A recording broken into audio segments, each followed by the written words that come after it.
جوانوں، جب انسان نزاع کے عالم میں مبتلا ہوتا ہے، جب روح آدھی اندر ہوتی ہے آدھی باہر ہوتی ہے، تو اس وقت انسان کو تین ہیبتیں نظر آتی ہیں۔ ایک، مرنے والے کو ملک الموت نظر آتا ہے۔ اگر وہ نیک بندہ ہوتا ہے تو ملک الموت اس کے پاس اچھی صورت لے کے آتا ہے، خوبصورت شکل لے کے آتا ہے۔ لیکن اگر وہ گنہگار بندہ ہوتا ہے، بدکار ہوتا ہے، سیاکار ہوتا ہے، تو ملک الموت اس کے پاس ڈراؤنی صورت لے کے آتا ہے۔ دوسرا، مرتے وقت انسان ان دو فرشتوں کو بھی دیکھتا ہے جو ہمارے دائیں بائیں بیٹھے ہمارا نامہ اعمال لکھ رہے ہیں۔ مرتے وقت انسان ان دونوں فرشتوں کو بھی دیکھ لیتا ہے۔ حدیث شریف میں آتا ہے کہ مرتے وقت یہی دونوں فرشتے انسان کی آنکھوں کے سامنے آتے ہیں۔ اگر مرنے والے کا شمار نیک بندوں میں ہوتا ہے، اللہ کے محبوب بندوں میں ہوتا ہے، تو یہ فرشتے اس سے مخاطب ہو کر یہ مجدہ سناتے ہیں کہ جزاک اللہ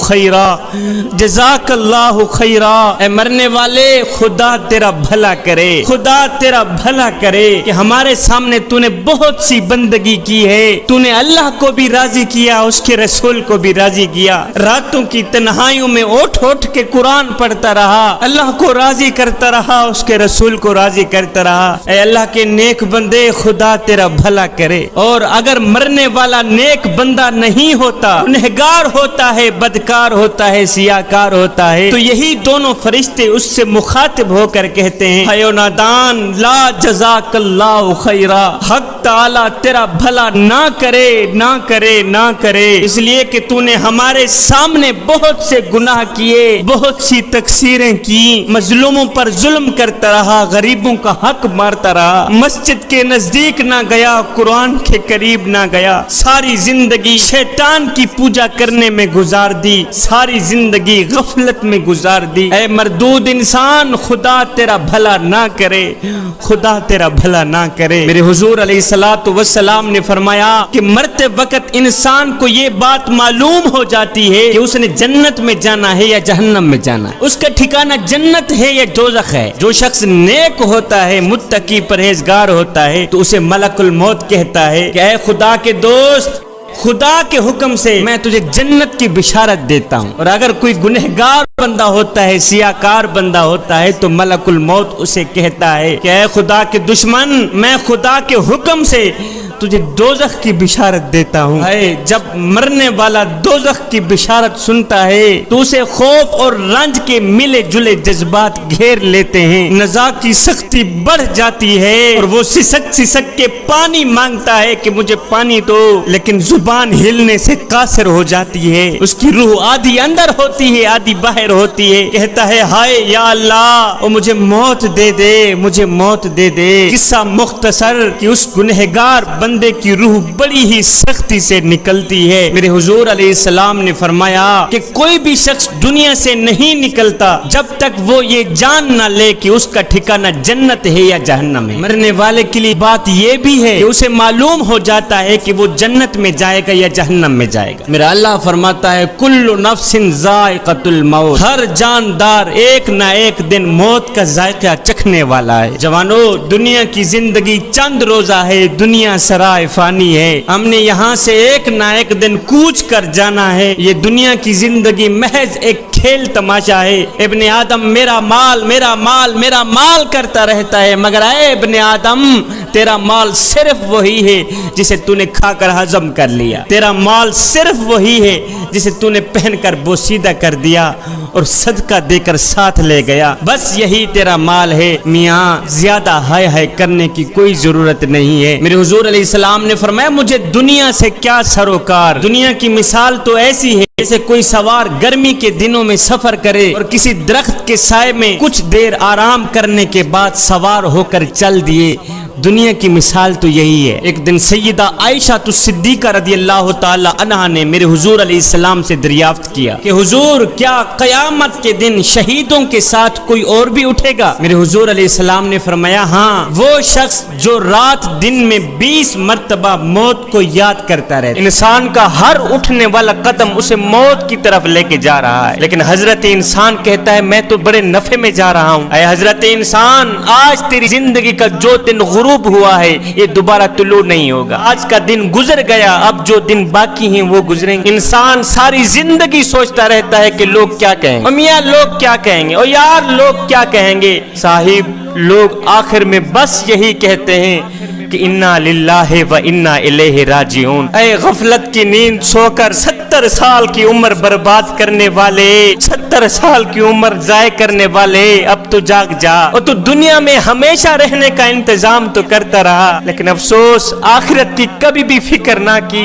آخرت کی کبھی بھی پرواہ نہ کی. اور تجھے پتہ نہیں ہے کہ قیامت کے بازار میں نیک اعمال کے مطابق ہی مرتبے ملیں گے. اگر اعمال اچھے ہوں گے تو جزا ملے گی, اگر اعمال اچھے نہیں ہوں گے تو پھر سزا ہی سزا, پھر شرمندگی ہی شرمندگی. چلو جو ہو گیا سو ہو گیا, اب جو دن باقی ہیں انہی دنوں میں اپنے کریم رب کے ساتھ اپنا معاملہ درست کر لے, پکی توبہ کر کے اللہ کا محبوب بندہ بن جا. اگر 50 درہم سے 5 درہم ضائع ہو جائیں تو کتنا صدمہ پہنچتا ہے, کتنی تکلیف ہوتی ہے کہ 5 درہم ضائع ہو گئے. اور نادان تو نے تو 50 سال کی عمر ضائع کر دی, ابھی تک تجھے خود پر افسوس کیوں نہیں ہوا. حکیم لقمان نے کہا تھا کہ گناہوں والی زندگی جینے سے تو بہتر ہے بندہ مر جائے, کیونکہ مرنا کوئی جرم تو نہیں ہے. اے بندے, اگر مردہ بول سکتا ہوتا تو چیخے مار مار کے تجھے بتاتا کہ ہونٹوں کو ذکر الہی سے بند رکھنے کا نقصان کیا ہے. ایک بوڑھا چیختا ہوا,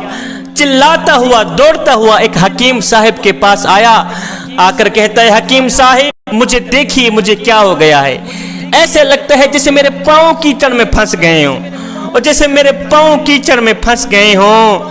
یہ سن کر حکیم صاحب نے کہا, بابا جی اب دنیا سے ہاتھ اٹھا لے, اس لیے کہ اس کیچڑ سے اب تو قیامت کو ہی نکلے گا. جس کیچڑ میں تیرے پاؤں پھنسے ہیں, جس بیماری میں تیرے پاؤں پھنسے ہیں, اب دنیا سے اپنا ہاتھ اٹھا لے, اب اپنے کریم رب کے ساتھ اپنا معاملہ درست کر لے, اس لیے کہ اس کیچڑ سے اب تو قیامت کو ہی نکلے گا. جوانو, یہ دنیا جس کی محبت میں ہم غرق ہیں, جس کے عشق میں ہم فنا ہیں, جس کی خوبصورتی اور چمک دھمک سے ہم متاثر ہیں, جس کو حاصل کرنے کے لیے نہ ہم دن دیکھتے ہیں نہ رات دیکھتے ہیں, نہ سردی دیکھتے ہیں نہ گرمی دیکھتے ہیں. جوانو, تمہیں پتا ہے کہ اس دنیا کی حقیقت کیا ہے, اس دنیا کی حقیقت کیا ہے. میرے اللہ نے قرآن میں ارشاد فرمایا ہے کہ لوگو, دنیا کھیل تماشے کے سوا کچھ بھی نہیں. دنیا کھیل ہے, دنیا تماشا ہے. یہ ہے دنیا کی حقیقت کہ دنیا کھیل تماشے کے سوا کچھ بھی نہیں. دنیا فانی ہے. کسی نے سچ کہا تھا کہ دنیا کی یہ زندگی سپر مارکیٹ کی طرح ہے, اس میں گھومیے پھریے, جو چاہے خرید کر ٹرالی بھر لیجئے, لیکن اس بات کو ہمیشہ یاد رکھیے کہ کیشیئر کے پاس بھی جانا ہے, ان چیزوں کا حساب بھی دینا ہے. یہی مثال اس دنیا کی ہے. جوانو, یہ دنیا جس پر ہم فریفتہ ہیں, اس کو ریت سے تشبیہ دی گئی ہے, ریت سے تشبیہ دی گئی ہے, جس کو پیاسا شخص دور سے پانی سمجھتا ہے اور اس کی طلب میں دوڑتا بھاگتا چلا جاتا ہے, اور جب یہ پیاسا انسان اس کے پاس پہنچتا ہے تو وہ ریت کے سوا کچھ نہیں پاتا, ریت کے سوا کچھ حاصل نہیں کرتا, یہاں تک کہ بھاگتا دوڑتا وہ پیاسا ہی مر جاتا ہے. جوانو, یہی حال اس دنیا کا ہے کہ حضرت انسان اس دنیا کو حاصل کرتا کرتا مر ہی جاتا ہے. میرے حضور علیہ السلام نے فرمایا, ابن آدم میرا مال میرا مال میرا مال ہی کرتا رہتا ہے, مگر اے ابن آدم تیرا مال صرف وہی ہے جسے تو نے کھا کر ہضم کر لیا, تیرا مال صرف وہی ہے جسے تو نے پہن کر بوسیدہ کر دیا اور صدقہ دے کر ساتھ لے گیا, بس یہی تیرا مال ہے. زیادہ ہائے ہائے کرنے کی کوئی ضرورت نہیں, زیادہ دنیا کے پیچھے بھاگ دوڑ کرنے کی کوئی ضرورت نہیں. دنیا کے پیچھے بھاگو گے تو مارے جاؤ گے, دنیا کی محبت اپنے دل میں رکھو گے تو مارے جاؤ گے. جس شخص کے دل میں دنیا بس جاتی ہے, اس شخص کے دل میں اللہ کی محبت, اس کے رسول کی محبت کبھی آ ہی نہیں سکتی. جوانو, اگر دل میں اللہ کی محبت بسانا چاہتے ہو, اگر دل میں اس کے رسول کی محبت بسانا چاہتے ہو, تو پھر دنیا کی محبت دل سے نکالنا ہی پڑے.